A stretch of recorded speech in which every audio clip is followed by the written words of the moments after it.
This is episode 373 of That Shakespeare Life. Just like the work of William Shakespeare, That Shakespeare Life is powered by our patrons. Listeners just like you can support the work we do here and access special insider bonuses when you sign up at patreon.com/thatshakespearelife. Explore all the extras and stay tuned for even more details. Hi, I'm Brigitte Webster from the Tudor and 17th Century Experience. Another great method of studying the life of William Shakespeare includes listening to this. It's That Shakespeare Life with my friend Cassidy Cash.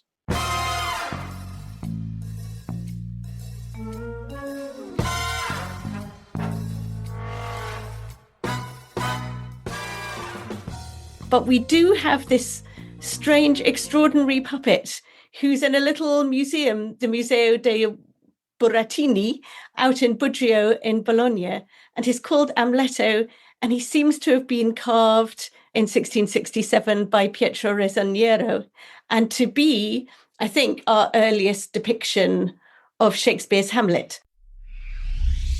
Welcome to That Shakespeare Life with Cassidy Cash. Cassidy believes that if you desire to successfully learn or perform Shakespeare's plays, then understanding the real life and history of William Shakespeare himself is a must. That Shakespeare Life is the podcast that helps you go beyond the curtain of some of Shakespeare's most iconic works and explore the world of early modern England as Shakespeare would have lived it, learning from the writers, historians, and performers who know it best.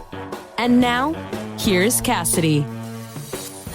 Shakespeare wrote his play Hamlet in the early 1600s, and by the late 1600s, well after the death of William Shakespeare in 1616, playing troupes are taking plays including Shakespeare's Hamlet and other works by early modern playwrights and turning them into performance adaptations using a new medium.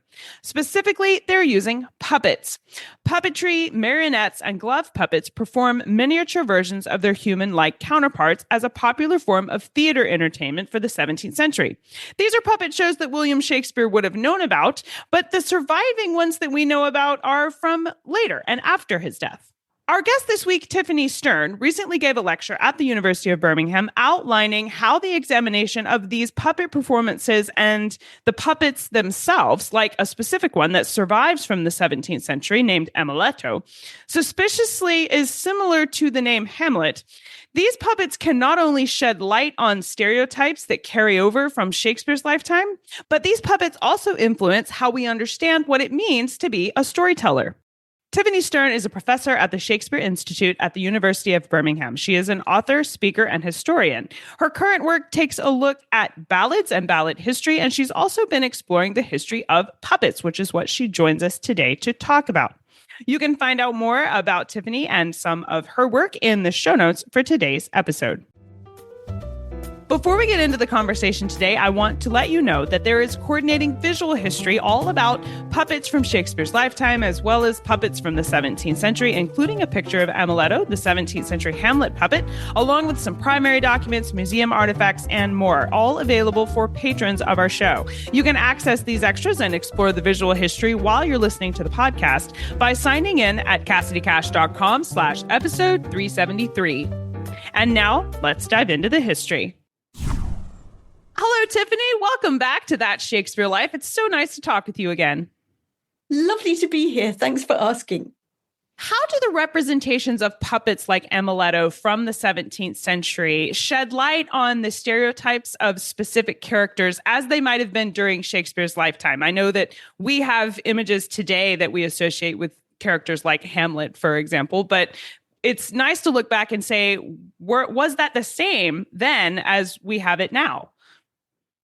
Yeah, that's a great question. And actually, it's tricky to answer simply because as puppets don't come with dates or provenance, it's very hard to say what are the early modern puppets we have.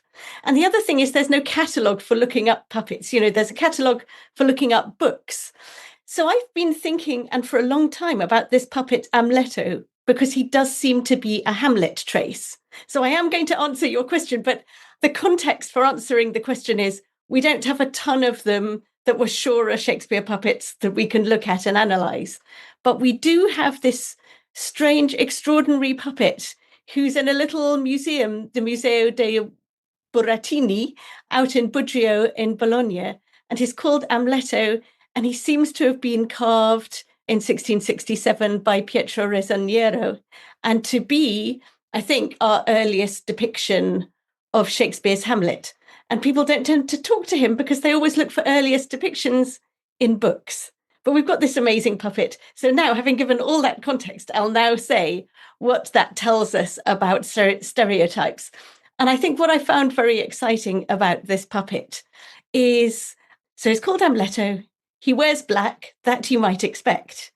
But you might not expect that he's got his wonderful stately black costume. And then his hose on his legs are red and white striped, now kind of pink and white because they faded a bit. But you're sort of, oh, I see.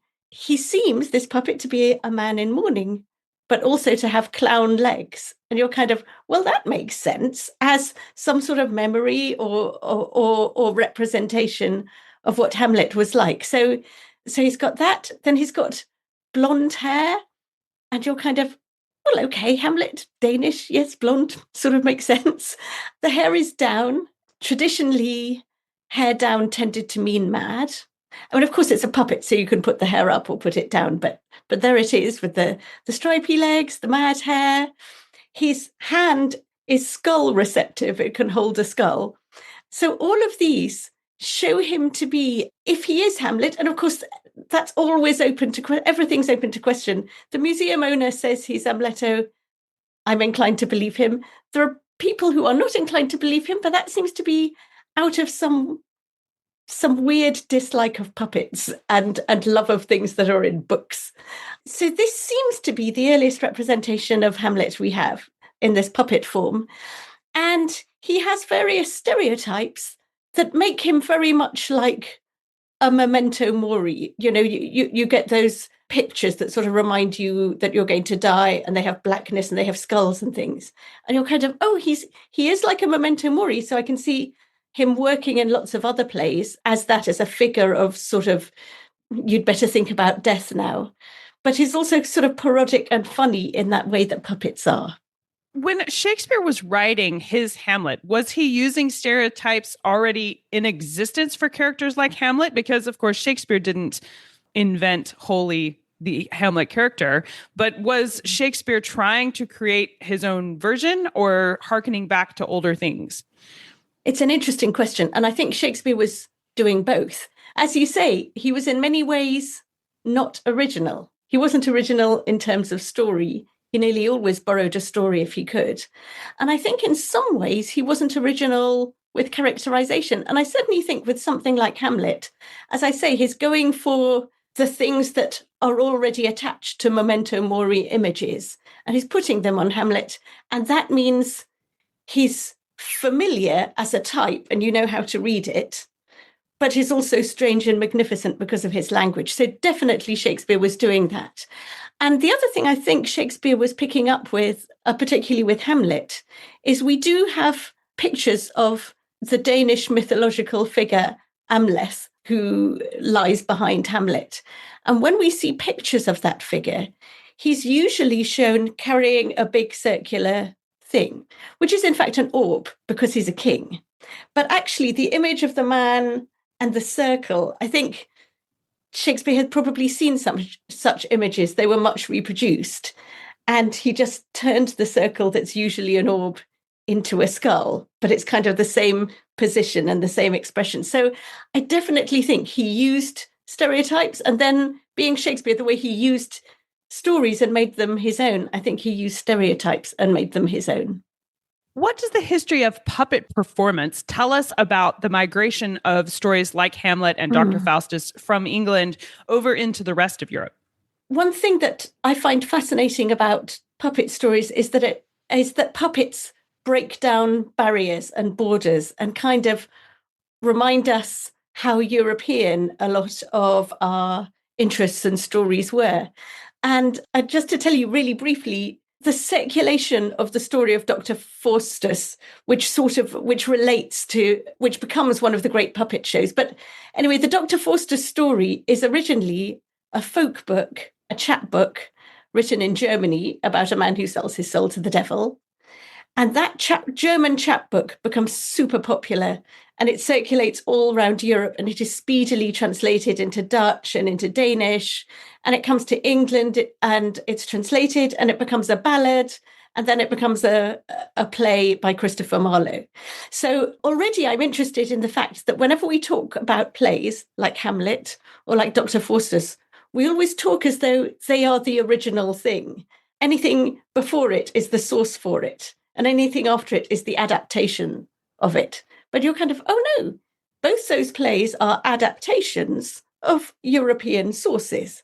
So anyway, Hamlet and Dr. Faustus, we write into plays, and we send those plays off into Europe, and they become puppet shows.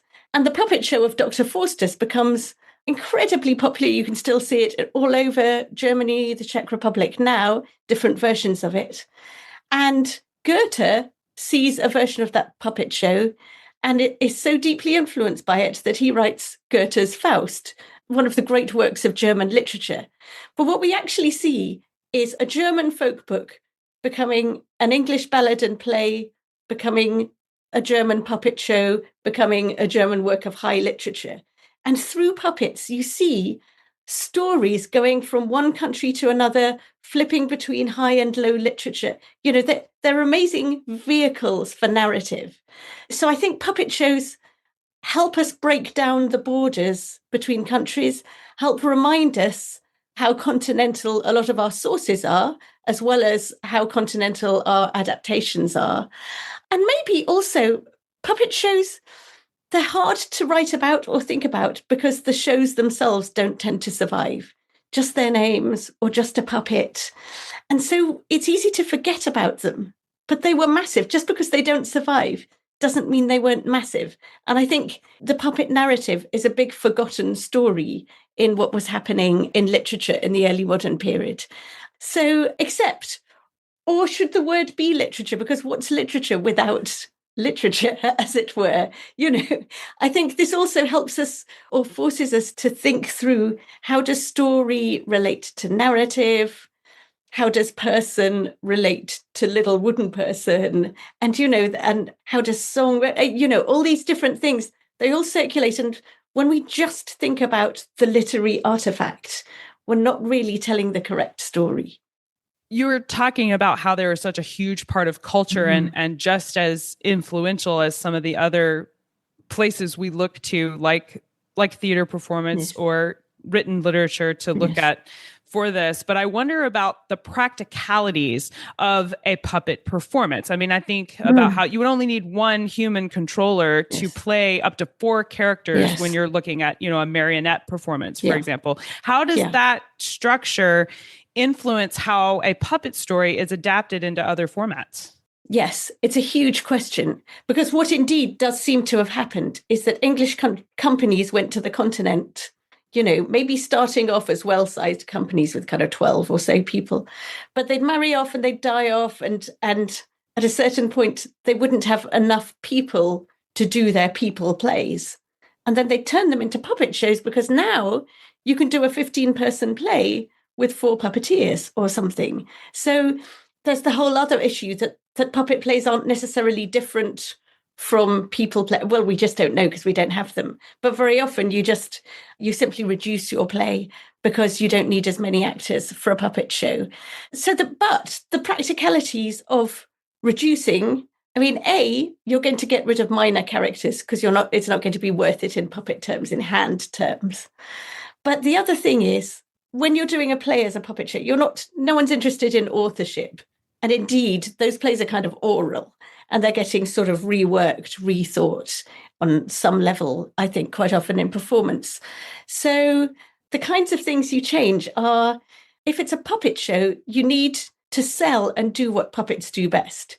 Things puppets do really well that are tricky for people are fly in, because, you know, you can just hang it up and down. So it's really easy for a puppet to fly, really easy for a puppet to sink. Fights and slapstick, really good in puppet terms, because in people terms, a fight might be scary.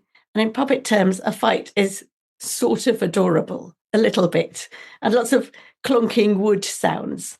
So puppet plays tend towards flying and violence and jests. So a play, when it meets puppet form, it doesn't always go funnier, but it tends to go funnier. I'm imagining it being like the cartoon Looney Tunes version of these plays, because it would be silly. Yes, I think puppet plays tend to go silly.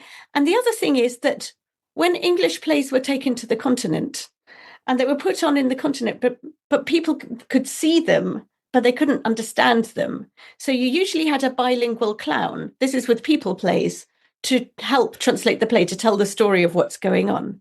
So those plays have a tendency to go funny anyway, not least as well, because if you're looking at a play in a language you don't understand, you don't really want too much to be or not to be kind of lengthy soliloquies you don't understand. What you really want are, again, fighting, slapstick, songs, dances, acrobatics.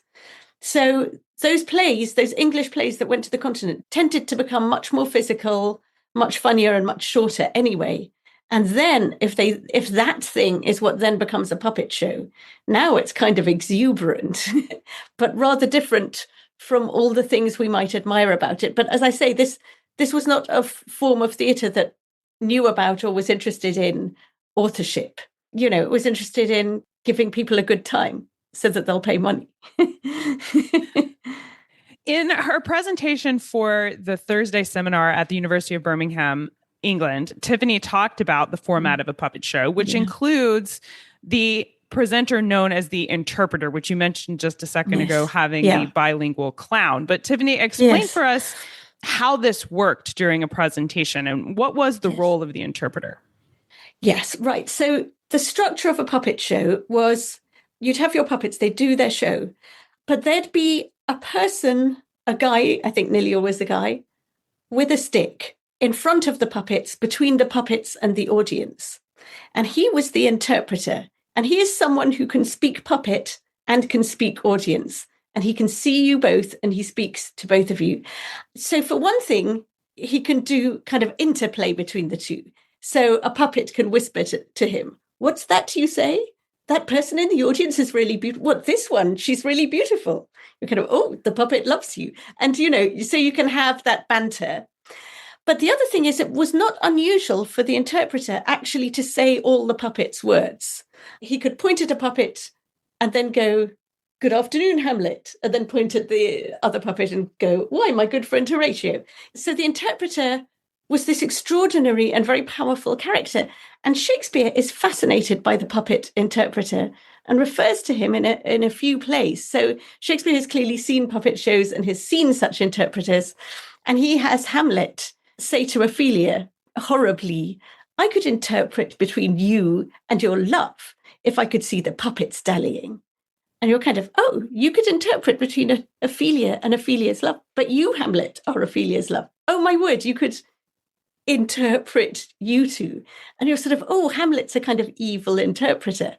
Speed in Two Gents worries that Valentine will try to put words into Sylvia's mouth. Now will he interpret to her? So Shakespeare is really interested in interpreters. And, it's possible that Prospero, his man with a stick who organizes everything that's going on, that Prospero is a kind of interpreter, which sort of means everyone else is kind of Prospero's puppets. I mean, certainly Shakespeare is very interested in that job and that meaning in being a good and a bad interpreter. So yes, so Shakespeare's fascinated in it, but also that was the structure of, that's the way you did puppet shows at the time.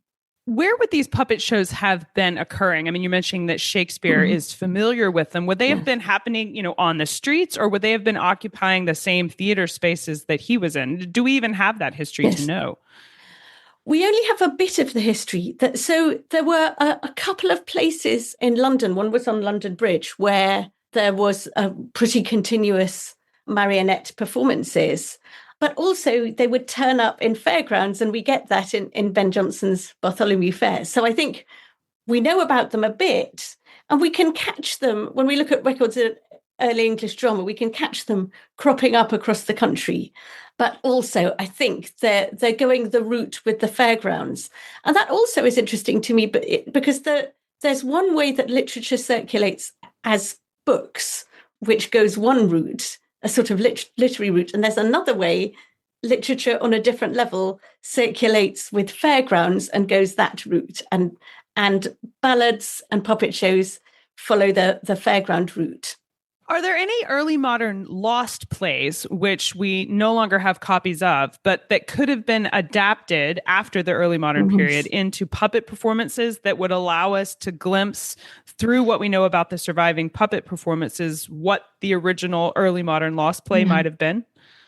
Yeah, it's a brilliant question. And to find such a thing is sort of the dream, or it kind of exists. As I say, the problem is because there is no catalogue of puppets or their shows, and because shows tended to be oral, not written down. They do get written down, but often by Victorians, years later. And you can't trust those Victorians. They're kind of writing them, but they're kind of creating them as well. So our records of actual puppet shows are late and complicated and hard to get hold of. But that doesn't mean that what you say isn't likely to be so. And even in some very early puppets, they might be early visual images of bits of lost play. But unless we have a provenance, we can't quite say what it is.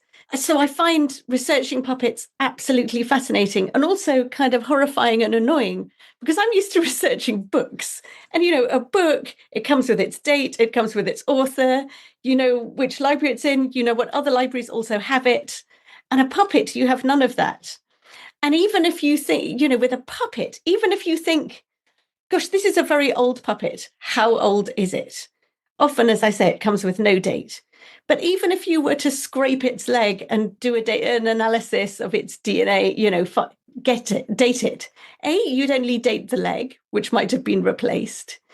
And B, a puppet, as I say, a bit of a puppet wears out. You just create a new bit.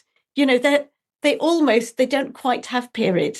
They're so fascinating, puppets, and they're so hard to get your head round.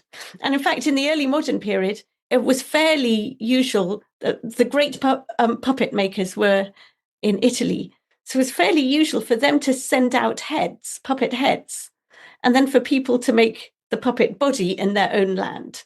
So that puppets are they're so international. That's what they're an argument against Brexit, You kind of look, it's all pan-European. We're all one big place. Well, if we'd like to dive into this fascinating, albeit messy and sometimes not as clear as we would like, puppet history here, what are some of your favorite resources you can recommend for us if we're new to exploring this part of history and we want to learn more? Yeah. Okay. It is tricky. I would say anything by Nicole Sherrico is really, really good. And she's written excellently on puppet theatre and the interpreter role in Shakespeare studies. And she's currently writing a big book on puppets. So look out, read what she's written and look out for anything by her. Cahiers Elizabethan is just about to come out with a special journal edition all on puppets. And that's coming out later this year. And I would say look out on that. It's got things about puppets in different European countries in different periods. And it also has interviews with puppeteers. It's a really lively, extraordinary, exciting volume. And it's about to exist. I am lucky enough to have read it already.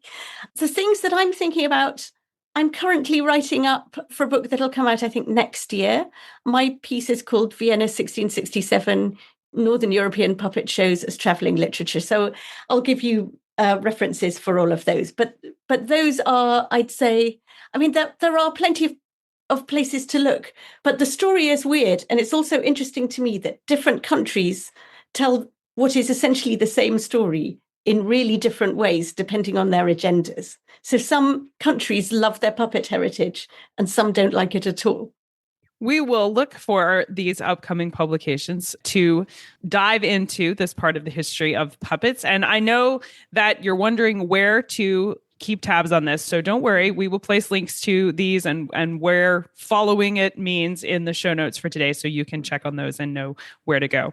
Now, Tiffany, from your visits with us before, you know that we ask everyone this next question here at That Shakespeare Life, and that's, what's the one book you would take with you on a deserted island? My friends in England tell me I'm supposed to allow you the complete works of Shakespeare and a copy of the Bible, so your choice would be in addition to those.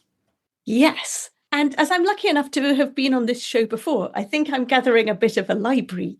but I think this time the book I'll take with me is Thomas Percy's Reliques of Ancient English Poetry.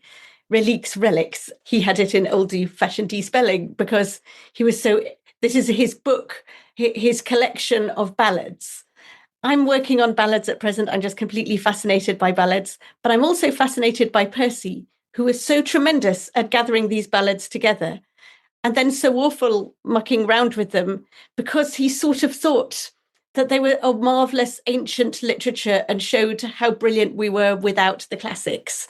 And so he flooded it with his ideas of Englishness in very particular ways. So I would love to study all those ballads, because that would give me a chance really to think through all the ballads, but I could also think through what Percy is doing with them. So what a fun choice. I think that would be a nice addition to add to your desert island stay. Thanks. But can I also, I forget what luxury I've asked for before, but can I have a luxury as well? Yes, you may, of course. Yes, because I've realized the one thing I cannot live without is Marmite. So can I have Marmite in case I can make toast on my desert island? Absolutely, yes. You can, because you wouldn't be able to do all of that research without good research snacks. Yes, exactly.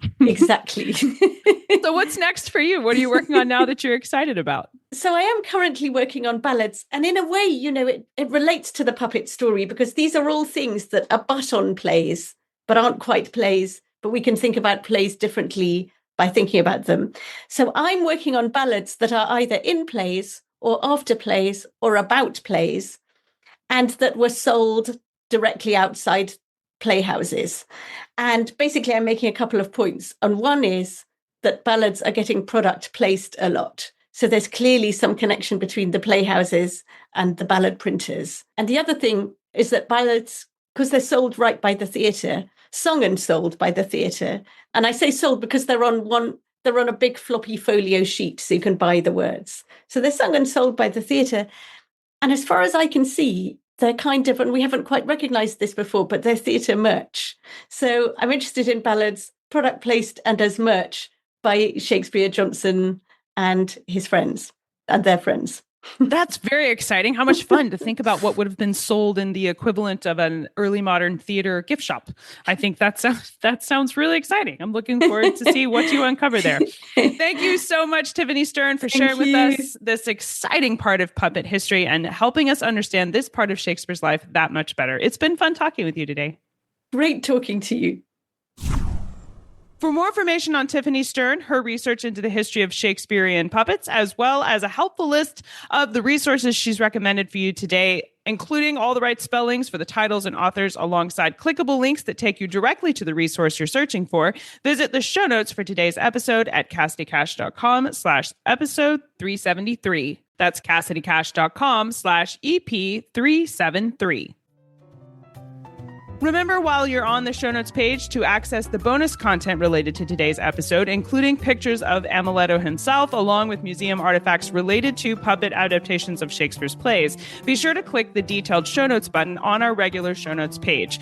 That's where you can log in, or you can join us as a patron right there on the website if you're not already a supporter of the show. And all of these extras, as well as the other extras site-wide, will expand right for you there on the website. Again, that URL is CassidyCash.com/episode 373.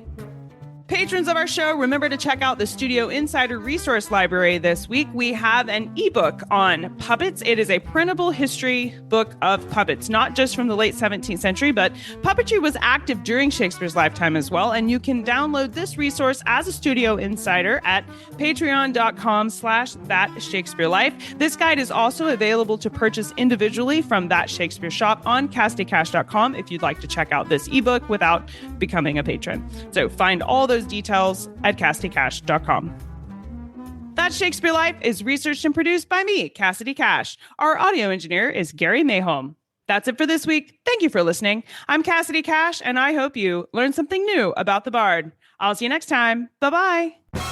Thank you for listening to That Shakespeare Life. As always, the best conversations happen after the episode over at CassidyCash.com. Become a part of a vibrant Shakespeare conversation by adding your voice over at the website. Until next time, remember, when you want to know William Shakespeare, you have to go behind the curtain and into That Shakespeare Life.